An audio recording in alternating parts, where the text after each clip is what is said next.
pour moi de vous retrouver. La pause a été longue. J'espère que je vous ai manqué, mais sinon, moi, vous m'avez manqué. Gaël, ce matin, nous allons parler des calcium amygdalien. D'accord. Qu'est-ce que c'est que les calcium amygdalien? Je vais vous le définir tout à l'heure, mais il faut d'abord qu'on j'essaye de planter le décor. Vous savez, la plupart du temps, certaines personnes ont un problème avec la mauvaise haleine. Malgré tous les efforts qu'ils font, ils ont la mauvaise haleine. Tu vois, tu finis de brosser tes matins, tu t'es assuré que tu as bien lavé tes dents, tu t'es bien brossé la langue, mais après, les gens te fuient.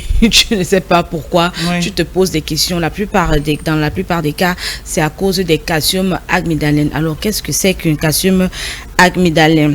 Le nom paraît presque élégant, mais c'est un petit truc comme ça là qui détruit, qui gâche la vie de beaucoup de personnes. Le calcium, ce sont des petits amasses blanchâtres ou jaunâtres qui se logent dans les reptiles de nos amygdales. Vous savez, nous avons tous des amygdales. Il y a des personnes qui ont des amygdales qui sont un peu plus gros, comme on peut le constater là à l'image. C'est la petite image en blanc. Oui, ces petits, vous voyez, ces petits morceaux là qui se cachent dans vos amygdales. Souvent, c'est pas visible pour des personnes qui ont des petits amygdales. Alors, ces amygdales sont tirées du système immunitaire, donc ça filtre les bactéries. C'est ça le rôle des amygdales, filtrer les bactéries et les débris alimentaires. Alors, parfois, égale d'un peu trop de souvenirs qui sont ces calcium là.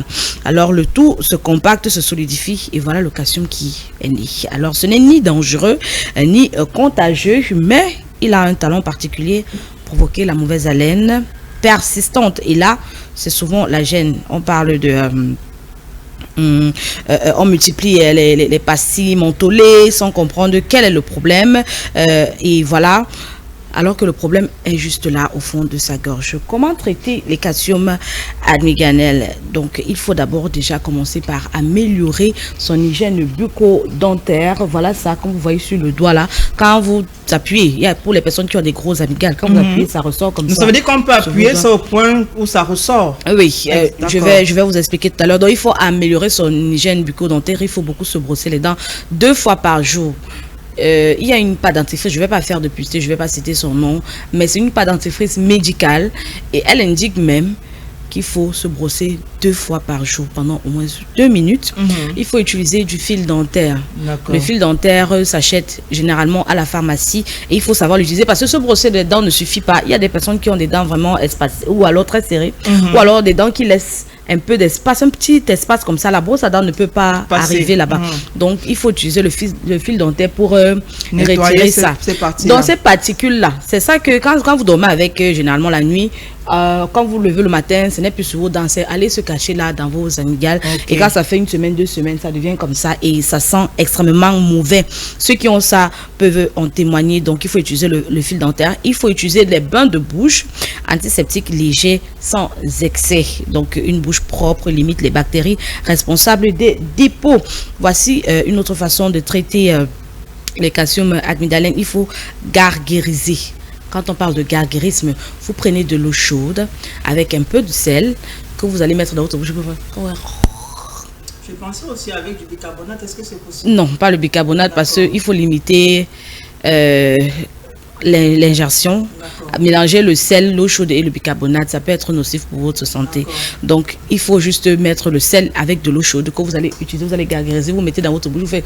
Vous savez, on a souvent cette habitude-là, on le fait tous les matins, on voit souvent nos parents le faire. Donc, si vous sentez que vous avez souvent une mauvaise haleine, faites ça.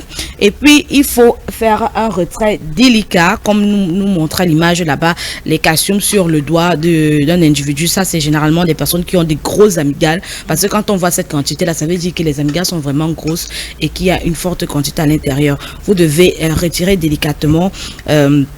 Certaines personnes le retirent avec un coton-tige propre. Vous allez prendre 2 cotons-tiges que vous allez tout simplement appuyer légèrement sur vos amygdales et puis vous allez voir, ça va sortir.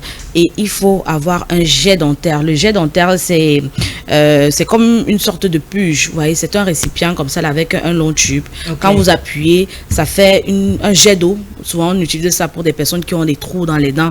Donc, vous utilisez un jet dentaire sur vos amygdales, mais avec un jet faible pour ne pas abîmer les amygdales, parce que cette partie-là est très sensible, elle peut saigner si vous l'agressez.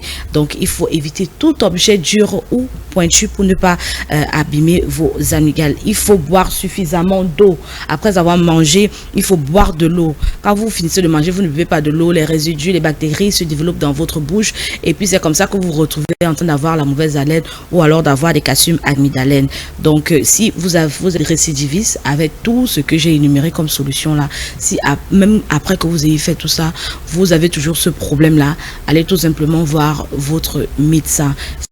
La plupart du temps, quand les amygdales sont tellement costaudes, on va vous proposer du régime ou on va les sectionner tout simplement. Donc, quand les amygdales sont moins grosses, vous avez moins de risque d'avoir des calcium amygdalènes. Donc, pour ceux qui ont la mauvaise haleine constante et qui ne savent pas d'où est-ce qu'elle vient, il est fort probable que vous souffrez ou que vous avez des calcium au fond de vos amygdales. Donc, comment les détecter? Vous allez tout simplement tirer la langue devant un miroir. Quand vous tirez la langue, vos amygdales sortent. Et puis vous allez voir des petits points blancs là comme ça là sur les amygdales.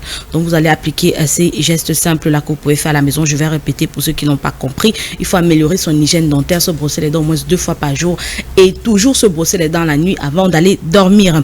Voilà, il faut utiliser un fil dentaire, c'est très important, et utiliser aussi des bains de bouche antibactériens, ça va beaucoup vous aider. Le gargarisme, je l'ai dit, de l'eau chaude, de l'eau tiède avec un peu de sel à l'intérieur que vous allez gargariser là, comme je l'ai expliqué tout à l'heure. Il faut faire un retrait délicat, retirer soit avec un coton-tige vos doigts qui sont propres, ou alors vous allez utiliser un jet d'eau à jet vraiment faible. N'utilisez pas d'objet pointu ou alors dur pour ne pas blesser vos amygdales. Venez me remercier plus tard. Et si le problème persiste, vous vous rendez simplement chez le médecin. Très important, parce qu'il ne faut pas dire de moi après-demain que Précis avait dit que non. Sandrine avait dit que j'ai fait l'astuce, j'ai fait 2 semaines, 3 semaines, ça perdurait, j'ai continué. Non, quand ça perdure, rendez-vous dans un hôpital. Sandrine, merci. Merci beaucoup, Gaëlle.